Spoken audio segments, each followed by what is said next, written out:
Hello guys, welcome back to another video. तो guys, इस video में हम लोग एक इंफ्रास्ट्रक्चर कंपनी के बारे में डिस्कस करने वाले हैं। ये कंपनी एक बेसिकली डिविडेंड पेइंग कंपनी है, और डिविडेंड पेइंग कंपनी है इसका मतलब कंपनी ऑब्वियसली प्रॉफिटेबल ही होगी। And company is expected to give good quarterly result in December quarter. तो अगर जितना एक्सपेक्ट किया जा रहा है कंपनी से, अगर उतना ही प्रॉफिट निकल के आ जाता है दिसंबर की क्वार्टर में, तो काफ़ी सही रिटर्न आप लोग को देखने को मिल सकता है उस टाइम पे।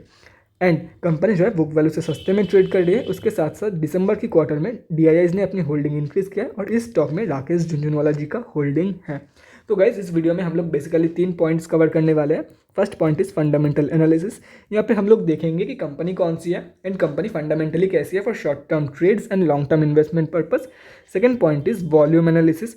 वॉल्यूम को एनालाइज करके हम लोग फ्यूचर ट्रेंड के बारे में अंदाज़ा लगाने की कोशिश करेंगे। And the third point is technical analysis.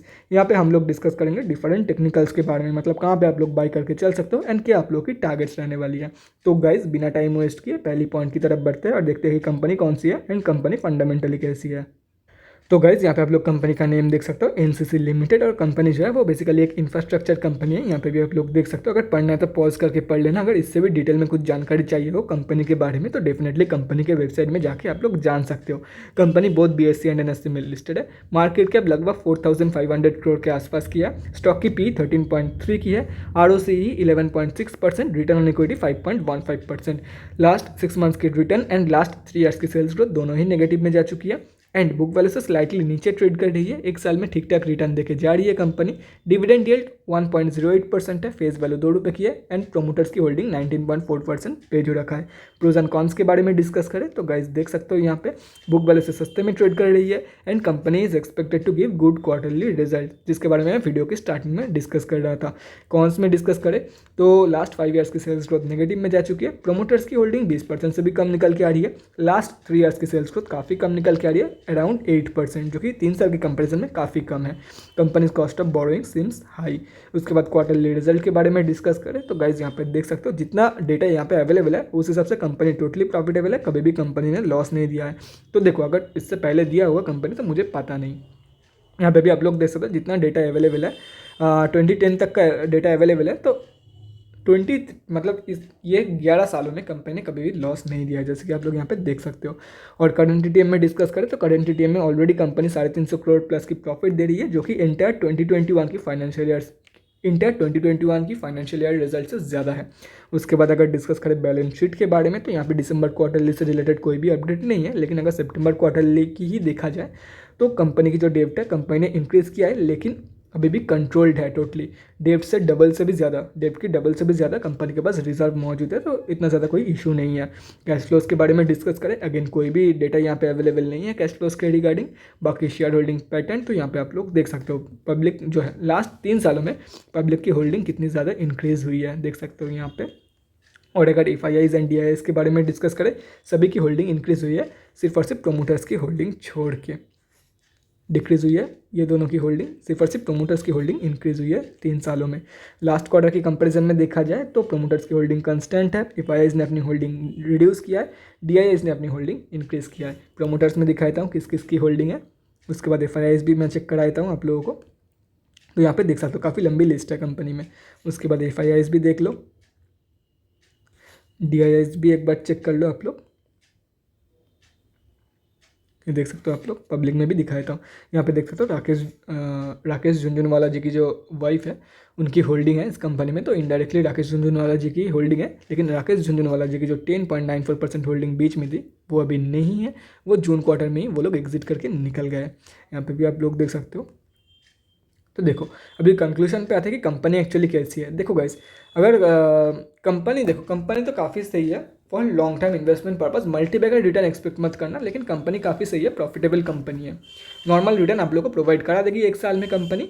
And company dividend भी देती है, तो आप लोग को डिविडेंड भी मिल जाएगा। अगर आप लोग kind of dividend and return investor हो तो आप लोग डेफिनेटली बाई करके चल सकते हो। और अगर आप लोग सिर्फ और सिर्फ स्टॉक के प्राइस से ही फर्क पड़ता है, डिविडेंड दे या ना दे उससे फर्क नहीं पड़ता है, तो आप लोगों को मैं यही बोलूँगा कि कंसिडर करके चल सकते हो। लॉस नहीं करवाएगी एटलीस्ट कंपनी। बाकी अगर डिविडेंड इन्वेस्टर हो आप लोग तो ये कंपनी आप लोगों के लिए नहीं है, क्योंकि डिविडेंड उतना भी ज़्यादा डिविडेंड ये कंपनी आप लोगों को प्रोवाइड नहीं कराती है। बाकी रही बात शॉर्ट टर्म ट्रेडर्स की, तो शॉर्ट टर्म में आप लोगों को मैं यही रिकमेंड करूँगा, don't go for it. Short term में इतना ज़्यादा फायदेमंद नहीं है कंपनी, क्योंकि यहाँ पे 1 साल की चार्ट आप लोग देख सकते हो, 1 साल में कंपनी जो है वो लगातार कंसोलिडेट किया है। बाकी मैं यही बोलूँगा कि ये जो है सिर्फ और सिर्फ स्विंग ट्रेडर्स के लिए आइडियल कंपनी है। नीचे बाई करो ऊपर सेल करो, नीचे बाई ऊपर सेल, ये स्विंग ट्रेडर्स के लिए काफ़ी एक परफेक्ट कंपनी है। बाकी अगर बाई करना है तो लॉन्ग टर्म के लिए जाओ, don't go for short term, क्योंकि शॉर्ट टर्म में कोई फ़ायदा नहीं है, आप लोगों की लॉस ही होगी शॉर्ट टर्म में। तो गाइस अभी हम लोग बढ़ते हैं हमारे दूसरे पॉइंट की ओर और देखते हैं कि कंपनी में फ्राइडे के दिन क्या हुआ था। तो गाइज यहाँ पे हम लोग आ चुके हैं एनएससी के वेबसाइट पर। कंपनी जो है वो निफ्टी इंफ्रास्ट्रक्चर में लिस्टेड है। एंड अगर ट्रेडेड वॉल्यूम के बारे में डिस्कस करें, 29 लाख क्वांटिटी के आसपास ट्रेडिंग हुई थी। एंड जिसका वैल्यू जो है 2170 ऑलमोस्ट 74 लाख रुपीज़ के आसपास निकल के आ रही है। 23 सेलिंग ऑर्डर पेंडिंग है 73.75 के प्राइस पॉइंट पे।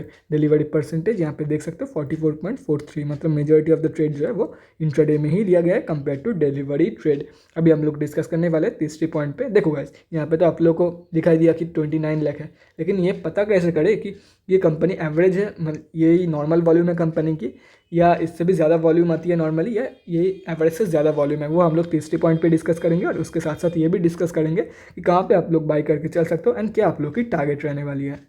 तो गाइज यहाँ पे हम लोग एनएससी के डेली चार्ट पे आ चुके हैं। कंपनी 3.02% डाउन थी फ्राइडे के दिन, 73 रुपीज़ के आसपास, लगभग 74 रुपीज़ के आसपास कंपनी ट्रेड कर रही है। और यहाँ पे आप लोग साफ देख सकते हो, ये जो येलो लाइन है ये 20 डे की मूविंग एवरेज है, या तो फिर एवरेज वॉल्यूम की लाइन भी इसको आप लोग बोल सकते हो। तो एवरेज से काफ़ी कम वॉल्यूम आई है, उसमें भी majority of the trade intraday में ही लिया गया है। तो सेलिंग की कोई भी मतलब इतना ज़्यादा स्ट्रेंथ नहीं है।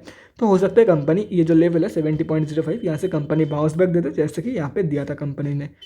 तो देखो यहाँ पे 2 ट्रेड्स बन सकती है। यहाँ पे पहले मैं ये सारे के सारे लेवल्स दिखाता हूँ, और अगर देखो मैं आप लोग को यही रिकमेंड करूँगा कि सारे के सारे लेवल्स के एक बार स्क्रीनशॉट ले लो। मैं करंट मार्केट प्राइस जो है उसको इरेज कर रहा हूँ, ताकि बाद में कोई भी कन्फ्यूजन ना हो रिगार्डिंग द लेवल्स। अगर कन्फ्यूजन हो रहा है तो कलर्स मैच कर लेना, ठीक है। वीडियो को पॉज करके स्क्रीनशॉट ले लो, मैं अभी चार्ट को मतलब बड़ा करने वाला हूँ। तो ये देखो गाइस, अगर नहीं लिया तो रिवाइंड करके ले लेना। तो देखो, या तो फिर आप लोग ऐसे ट्रेड लो, यहाँ पे यहाँ पे जब कंपनी बाउंस बैक देगी, ये 70 के लेवल से जब कंपनी बाउंस बैक देगी, क्योंकि ये एक स्ट्रॉन्ग सपोर्ट एरिया है कंपनी के लिए, ठीक है। इस लेवल से जब कंपनी बाउंस बैक देगी तब आप लोग डेफिनेटली बाई करके चल सकते हो फॉर द टारगेट ऑफ 77.30, या तो फिर आप लोग ब्रेकआउट ट्रेड तक वेट कर सकते हो।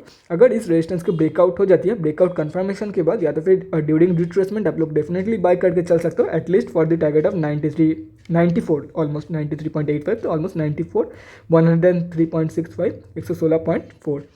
बहुत लोग मुझसे पूछ सकते हैं भाई तूने 86 की टारगेट मिस कर दिया। नहीं भाई, मैंने मिस नहीं किया है, जानबूझ के मिस, मतलब मैंने जानबूझ के मिस किया है, गलती से मिस नहीं हुआ, जानबूझ के मैंने मिस किया। क्योंकि देखो ये कंपनी अगर यहाँ से ब्रेकआउट दे रही है तो ऑब्वियसली जो ऊपर की रेजिस्टेंस है, ब्रेकआउट का मतलब ही तो वही है ना, उसके बाद वाला रेजिस्टेंस कोई काम में नहीं आएगा। और ये इसका ये जो पैटर्न फॉर्म हो रहा है यहाँ पे, इसकी हाई भी है।